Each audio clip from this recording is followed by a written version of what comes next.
Show your screen. Testing, testing.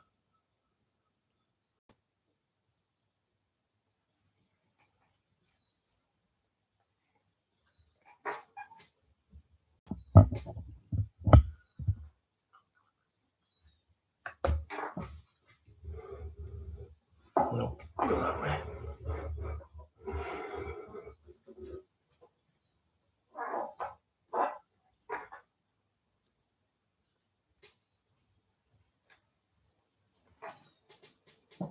So, am I live? I think I'm live now. Okay, so welcome to my live. My name's Sean. This is my first proper live.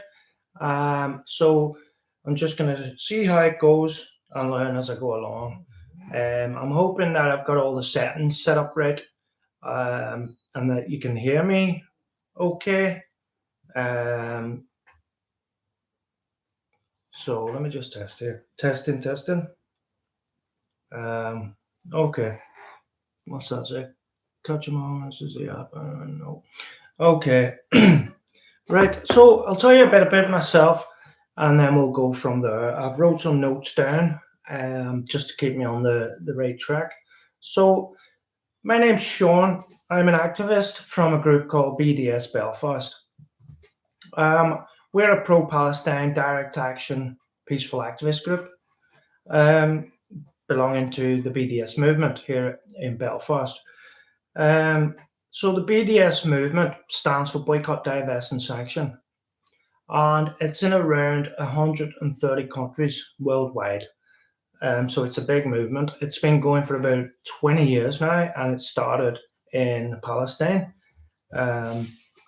So yes, I've been with this activist group now for a few years, and we do all sorts of different direct action, from going into shops, removing Israeli goods from the shelves, and speaking to customers to try to educate them on the BDS movement.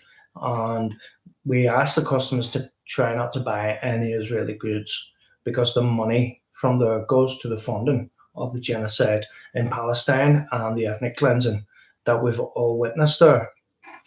So, radio.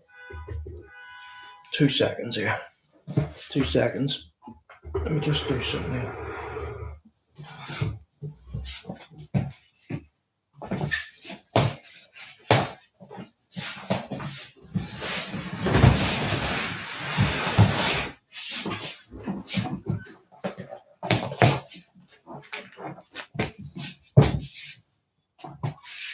Okay, I'm back. Right, so turn that around a wee bit there. That's a bit better there, is it? Yeah. Okay, that's better. Right, okay, I'll do. So where was I? I was talking a bit about myself, first of all, just so you can get an idea of who I am and what I do. So I'm an activist with the group BDS Belfast. Yeah, so as I said, we do shop actions, we do other protests, and sometimes we'll do marches. But we're mainly a direct action group. That's at our core. That's what we do. We've been to places like Shannon Airport to protest against the American warplanes coming through Irish airspace and landing in Shannon. Also at the airport here in the north of Ireland, we was here as well. They're protesting against the Americans using that airport as well to refuel the warplanes. So yeah, we do quite a lot of different actions. We are very active.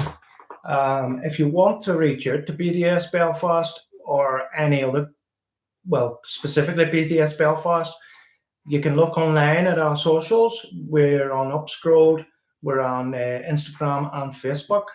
So you can reach out to us there if you want to get involved in direct action, because marching is all well and good, but it's direct action that will bring change. And we aim to stop the funding going to Israel, because any product that someone buys, the money will go back to the Israeli economy, which then pays for the bombs and the bullets. So we target the money, the money stream going into so-called Israel. Okay, so that's a bit about myself. Yeah, so bearing in mind this is my first proper live stream, so I'm just learning here, and I'll refer now to my notes and just talk a bit about.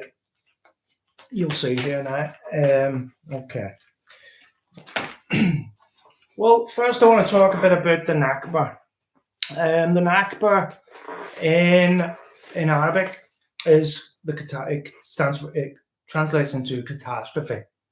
So the catastrophe, which refers to the mass displacement, dispossession, and ethnic cleansing of the Palestinians.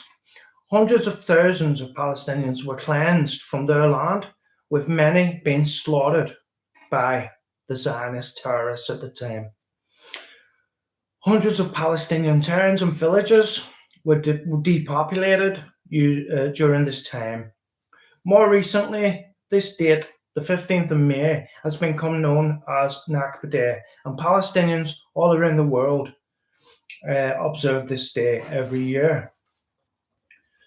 Before the formation of so-called Israel and the Israeli occupation forces in 1948, the three main Zionist terror groups were the Haganah, the Irgun, and the Lay, otherwise known as the Stern Gang. There were also other armed groups that predated these three terrorist Zionist groups. So now moving on, I'm just going to speak very briefly about these things and move on, but they're all connected, okay? So I'm just going to say a few words now about a guy called Theodor Herzl. So Theodor Herzl is the guy who came up with political Zionism. So Theodor Herzl was an Austrian journalist who organized the World Zionist Organization in Switzerland in August in 1897. Now, moving on about 20 years, you got the British in 1917 give the Zionist movement major diplomatic backing with the Balfour Declaration. Around this time, also, you had waves of people from all over Europe and beyond moving to Palestine. The people were Zionists. There was Jewish and Zionists, but at the moment I'm speaking only about Zionism because Zionism is a political ideology. Judaism is a religion, so it's totally different. I'm not talking about Judaism, okay? I'm talking about Zionism. The people with Zionist moving there. So really, it was just a matter of time before it was a recipe for disaster. Any colonized people will know that when people are moving in to their country, taking over the land, it's going to result in conflict before long. So, also the nature of Zionism itself. You have to remember, Zionism it's very supremacist. It's a supremacist ideology. Everyone else, in their opinion, is what they call goyim or goy, which it translates roughly to animals, or I think more specifically they call us goy, which means cattle. So to Zionists, that's what they call us. Anyone who's not the same as them, they call us animals. It's a very supremacist ideology, and one of the things they believe is that they are the chosen people by God, and that the Palestinian land was given to them and only them. So anyone in the right mind would see this as ludicrous, total ludicrous. Anyone in the right mind would not agree with this ideology whatsoever, because, well, it is just crazy to believe that God is a landlord, an estate agent, whatever you want to call it, and say that the land belongs to them people when they are coming from Europe and further afield. You can't move from one place in the world to there and take over anyone else's land, especially when the Palestinians have been there for hundreds and hundreds of years. They can trace the DNA right back. Where these people coming from Europe, you cannot. They're just Zionists, the land thieves, and ever since they've been there, that's what they've done. They've stolen land from the Palestinians, they've stolen land from Syria, they've tried taking Lebanon, or they just, that's what they do. They're land thieves, and they just like to slaughter the indigenous population there. Okay, so I want to move now on to over the last 3 years. I know there's a big chunk missing, but over the last 3 years in the Gaza genocide, according to Wikipedia, just under 74,000 Palestinians in Gaza alone have been slaughtered, and that's a very, very low estimate. So I'll give you a wee breakdown now of the numbers. So the breakdown is, as of the 12th of August 2026, according to Wikipedia, 74,000 Palestinians, including 582 Palestinians, including 270 Palestinian journalists and media workers, have been slaughtered. 120 academics and over 560 humanitarian aid workers, which include 393 employees of UNRWA, which is an arm of the United Nations. Okay. Right, there was a study also by an organization called OHCHR, which found that 70% of all the Palestinians killed in residential buildings or similar housing were women and children. Now that's again, women and children, 70%. And the Israelis say it's not a genocide. What do you think? Okay. Other studies have been done which state that the number could be as high as 109,000 Palestinians dead. And that's only in the Gaza Strip. That's not including tens of thousands of missing under the rubble in the whole of the Gaza Strip. Now, if you've seen any of the pictures coming out of Gaza recently, you will see that it's all rubble. There's hardly a building standing, and there's tens of thousands of people missing under that rubble, people's loved ones. And the Israelis will not let them have any heavy equipment to let them try to find the bodies of their deceased loved ones. As you know, there's a siege around Gaza. It's been going on for now nearly 20 years. They're hardly letting them have anything in. So there was another survey done by the Palestinian Center for Policy and Survey Research, which shows that over 60% of Gazans have lost a family member since the genocide began, which some losing multiple family members. Like there's cases where you hear Palestinians talking, and some of them have lost like scores, lots, like 20, 30 members of their extended family. It's just insane how many people have been lost out there. The number of injured is greater than 100,000. United Nations agencies have reported that Gaza is now home to the highest number of child amputees per capita in the whole world. That's children, folks.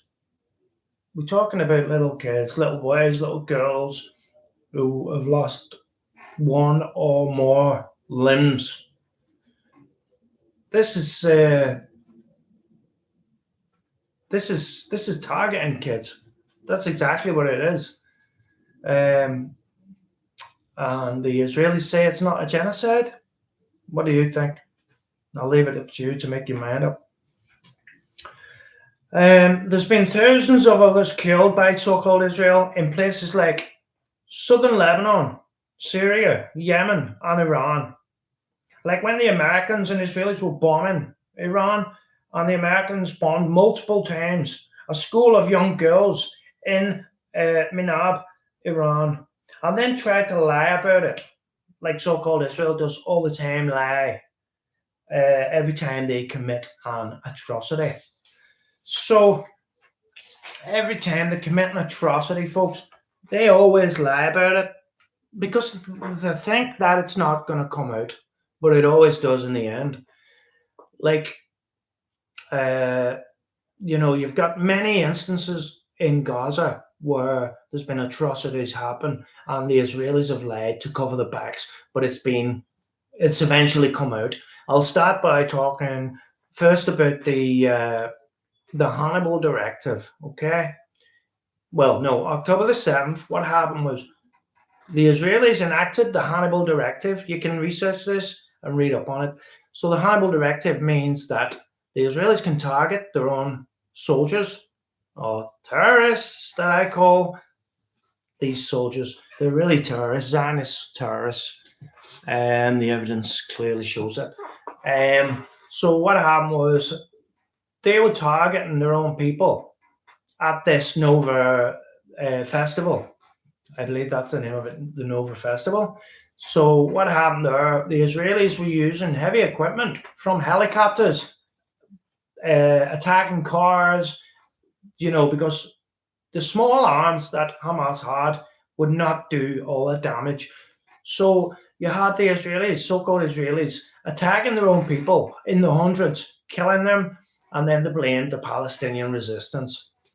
Okay, and the reason they did that was because it was creating manufacturing consent for them to then go in and commit the genocide that we are seeing with this ongoing live stream genocide that we can see on our phones every single day. Okay, so yes, that's one thing happened on October the 7th with the Hannibal Directive. That's one atrocity there on their own people. Another one was things that's come out of about the Palestinian hostages. There's around 10,000 Palestinian hostages that are held in Israeli dungeons that are being abused, starved, tortured, sexually abused. There's been cases. In fact, there was one thing caught on camera where the prison guards all held up shields, make a line to try to stop the camera, seeing what happened. They took a Palestinian guy behind the shields and they raped him with I think it was a bar or a baton. And then when it came out about this, they tried to take these people, tried to arrest them, I think, and then you had people rioting outside, saying around the prison, saying, "No, these guards should be allowed to rape them." This is the mentality the Israelis have, saying that Palestinians deserve to be raped. How sick is that? It's just insane. Like, it really is. These people are, they're sick. They're just, they've got a very, very sick society. Because look at when there were air raids bombing from the sky, Gaza, and you had people with binoculars stood at high altitude looking into Gaza, and then you had ones on boats out in the sea looking at Gaza being bombed, and they were looking at it as if it was like a party or fireworks exploding in the sky. It's just crazy. Another thing off the top of my head, you can check all these things. There's factual evidence to back these up. There was a guy in Gaza. It was a young guy with Down syndrome. He was attacked by with an Israeli with a dog, and the dog mauled him to death. It's just tragic. Just mauled him to death. That poor boy done nothing wrong. The only reason it happened was because he was Palestinian. Another thing, Hind Rajab. I'm sure you've all heard of Hind Rajab. Hind Rajab was a 5-year-old girl, I believe, 5-year-old. She was in a car in Gaza with her family trying to escape the bombing. They got to a point where the Israelis, they opened fire on the car, killed all her family. She was the only one alive at that point. She lifted one of the phones in the car and she rang the emergency services. She got through, I believe, to the Red Crescent. This is all recorded. You can look back and find this this audio of the wee girl talking on the phone. I can't listen to it. It's just heartbreaking. She was talking on the phone saying that the Israelis were there and there's everyone being killed around her. And then the next thing you heard, all the firing of guns again. The Israelis slaughtered that little girl, and they shot her over 200 times. I mean, monsters. What kind of These people are monsters. How can anyone do that? It's just insane, crazy. And the Israelis say there's no genocide. It's disgusting. And off the top of my head, there's another one. There was ambulances driving in southern Gaza where they had permission to go. I believe it was Rafah. And what happened was, the ambulances are obviously clearly marked. They had the sirens, lights flashing, ambulance on the side, so the Israelis knew exactly who it was coming. The Israelis opened fire. Some of these paramedics was executed at close, within a few feet. They executed them. And one paramedic, was recording what happened there. He was recording with his phone, and then he was shot as well. But the Israelis didn't know he was recording them. Anyway, they put the bodies in a mass grave in the sand, and then they did the same with the ambulances, destroyed them and buried them as well.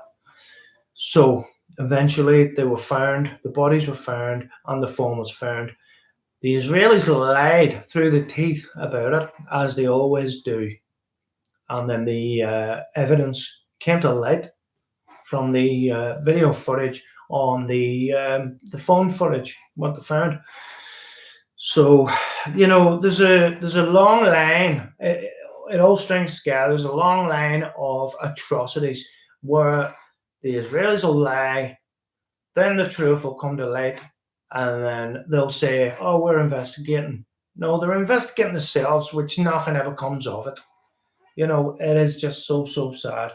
So this is what we're dealing with, folks. Over the last 3 years, this genocide, ethnic cleansing, apartheid, and now they've moved and they took another 70%, I believe, of the Gaza Strip. The Israelis are occupying another 70% of the Gaza Strip, which is pushing the Palestinians into smaller and smaller areas.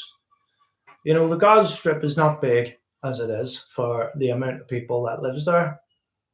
The people there are still being bombed, despite the mainstream media would have you believe that there's a ceasefire. Well, there's not. There's been over 1,250 killed, slaughtered by the Israelis. People living in tents, children being bombed, people in cars being bombed, quadcopters, drones attacking, shooting people dead. It is relentless. The Palestinians are living in it's like the apocalypse for them. It really is. It's just terrible. So so anyway, if people want to get involved, like I was before, I was seeing all this happen for years, and I got so frustrated, and I wanted to do something. I wanted to do something. So I looked and I found the BDS movement, Boycott, Divest and Sanction, the BDS Belfast group, and I joined them and got involved in direct action because I had to do something. And even now, I want to use my voice for the people there that's lost their lives and they've got no voice to speak with. So I'm using my voice for them to try to raise awareness and just tell people what's going on. So I hope someone sees this video and they can look a bit deeper into things. And if they want to get involved in activism, then you can reach out. If you're in Belfast, you can reach out to our group on the socials, BDS Belfast, on Facebook, Instagram, and Upscrolled. So I'll be doing more lives. This is just the start of it, folks. So yes, in the next ones, I'll talk a bit about what's been happening recently and things like that, and any actions that are coming up from our movement, from our group. Okay, so that's it then, folks. I will leave it there. Thanks for anybody who watches this. Please like and subscribe if you can. And we'll join you again soon. Okay.